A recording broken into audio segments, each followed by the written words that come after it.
long as you're moving constantly in that same direction, that's the same basic policy that they demand from all candidates and the two major political parties.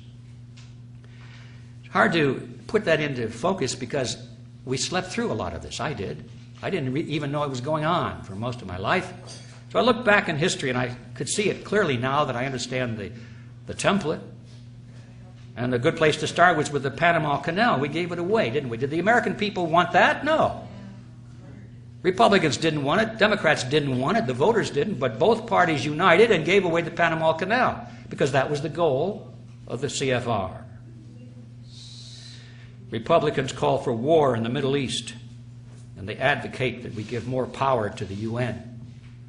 The Democrats call for peace in the Middle East and advocate that we give more power to the UN. And after the Democrats came to a majority in the last election, we thought, they're going to pull the troops out and have peace in the Middle East. No changes really.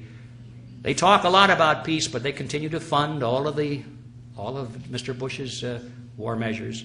They complain a lot, they grumble, they give speeches, but when it comes to the vote, they continue the same policies, because that is what the goal is of the Council on Foreign Relations. Republicans promote legislation to restrict rights in the name of anti-terrorism and national security. The Democrats give speeches of deep concern about that and then vote for those laws. The electorate doesn't want that. Republicans or Democrats, voters, they don't want that, but that is the goal of the Council on Foreign Relations. As a matter of fact, almost all of this legislation was written by members of the Council on Foreign Relations long before 9/11. They were just waiting for an excuse to put it into effect. Democrats promote legislation to restrict freedom in the name of stopping global warming. Republicans object and say that's not based on scientific fact, and then they vote for those laws. The electorate doesn't want that. Republicans or Democrats, they don't want that, but that is the goal of the Council on Foreign Relations. Republicans advocate laws that will restrict your freedom of speech because it might be seditious and damage national security. Democrats don't like that. They think that's terrible. So what's their answer? They promote legislation to restrict your speech because it might be hate speech. But both of them agree on the right to restrict your speech if they want to do so, because that is the goal of the Council on Foreign Relations. The American people don't want that. Republicans give speeches on the danger of illegal immigration. Don't do anything about it, but they give good speeches on it.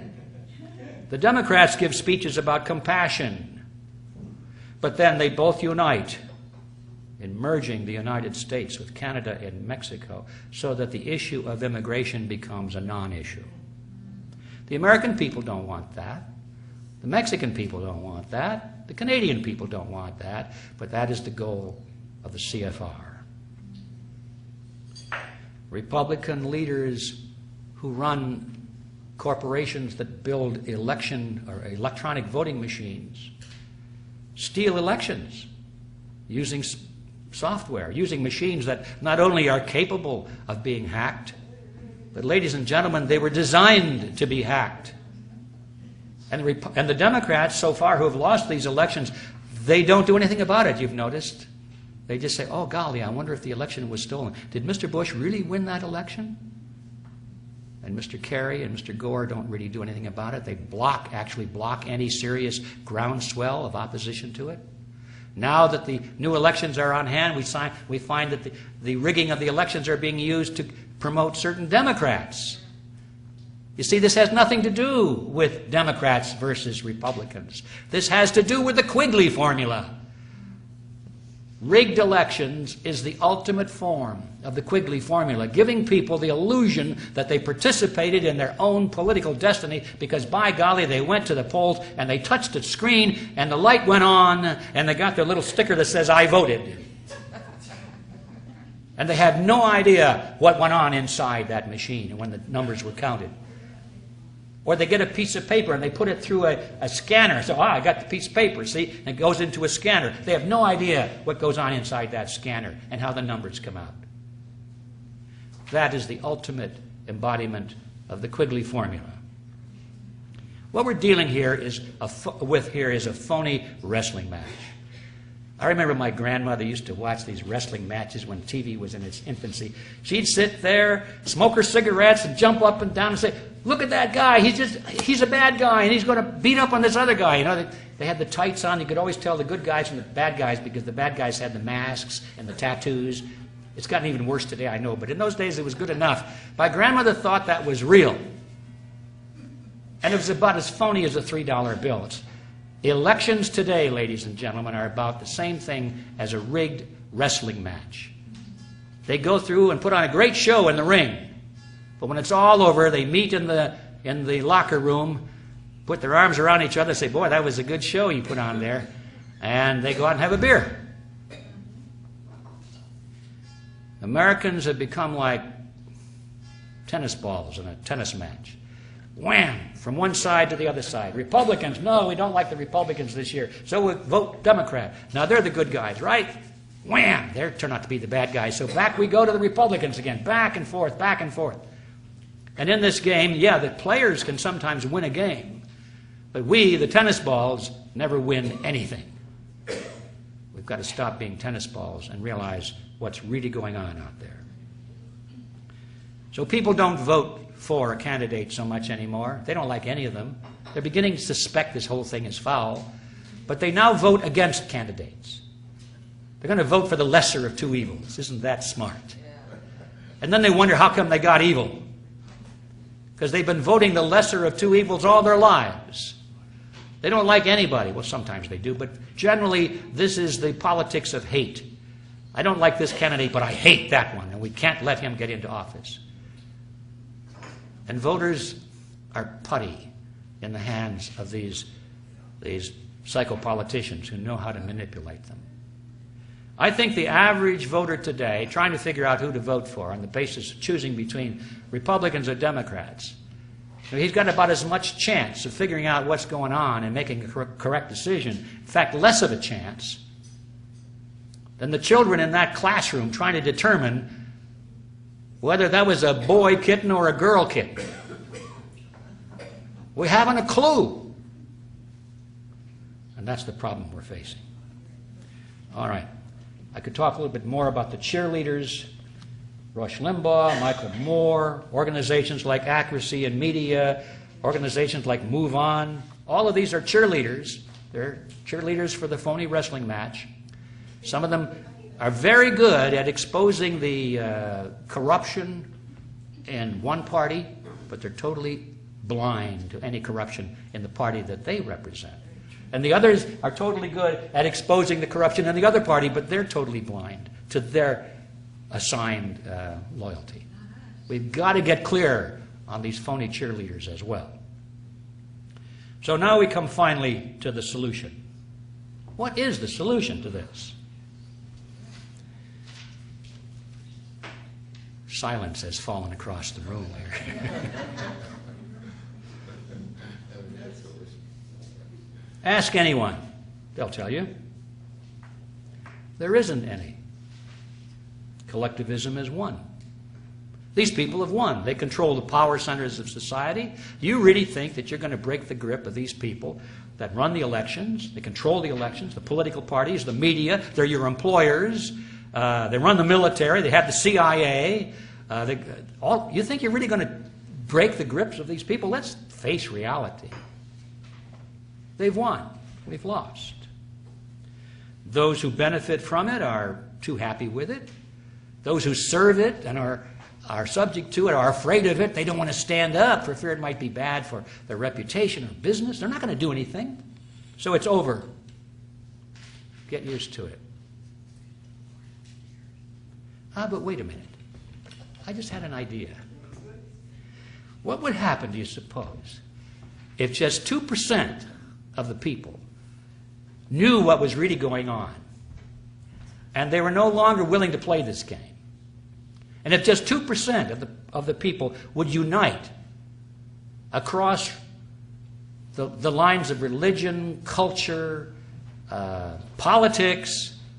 Just unite and have a common creed. They knew what they were for as well as what they're against. They're not voting against something. Now, for the first time, they're voting for something, or at least working for something. And if they united and worked together, do you think we could turn this thing around? I think so. I think so, definitely. In fact, I'm betting my life on it and everything I have. It can be done. Now, it might not be done by the next election, so we've got to get this longer view of history. One of our problems is that everybody is impatient. They want it done by the next election. If we can't see it being done then, forget it. No, that's not how it works. It took these people 100 years to get to where they are today. You think we're going to turn that around in 6 months or a year? Not going to happen. Even if our favorite candidate were to be elected president and he moved into the White House, he would be surrounded by enemies, collectivists. He completely surrounded. They would block him in every way. In order for us to solve this problem, we have to send people into government at all levels, not just one candidate. And we have to have all of these people on the same page, knowing what they stand for, having a creed of freedom. Then it can be done. And that's the reason that we created Freedom Force International a few years ago. And I'm here to tell you it's going like wildfire. We now have members, as of we speak, in 55 different countries. I never thought that would happen, but I knew it had to happen. And it's growing. People who are dedicated to recapture control of the power centers of society. Take our systems back just the way we lost them, one by one. It can be done that way. And if anybody has any interest in joining us in that endeavor, you have a piece of paper in front of you. Just let me know your name and your email address, and I'll see that you get more information. Now, to close this off, it's pretty hard. We've covered some real heavy stuff here. How do you close it off on a light note? Excuse me, how much time more? This is about it. I'm closing now. No, less than that. How do you close this off on a light note? So to do that, I'd like to go back to that classroom where the kitten was being looked at so carefully. And it reminded me of my Aunt Alice.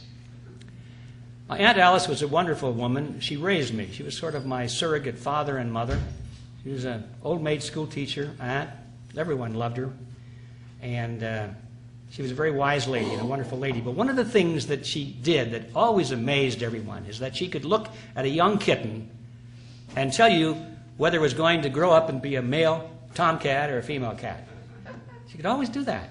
And everybody would say, Aunt Alice, how do you do that? And she'd laugh and say, well, you just can do it.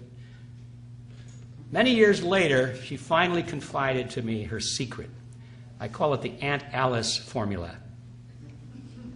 She said, Edward, it's very simple. Just look at the kittens, and after they're just a couple of weeks old, you can tell by looking at their heads. The ones that are starting to grow broad heads are the tomcats, and the ones with the little narrow heads are the female cats. It's simple as that. I said, is that all there is to it? She said, yeah. And by golly, I've been doing that ever since. I've amazed people by telling them whether it's going to be a tomcat or a female cat. And I'm usually right. So that's the Aunt Alice formula. And I want to close by mentioning that because it's an illustration of the fact that I don't care how complex and seemingly hopeless a problem may be, sometimes the solutions are more simple than you think. Thank you very much.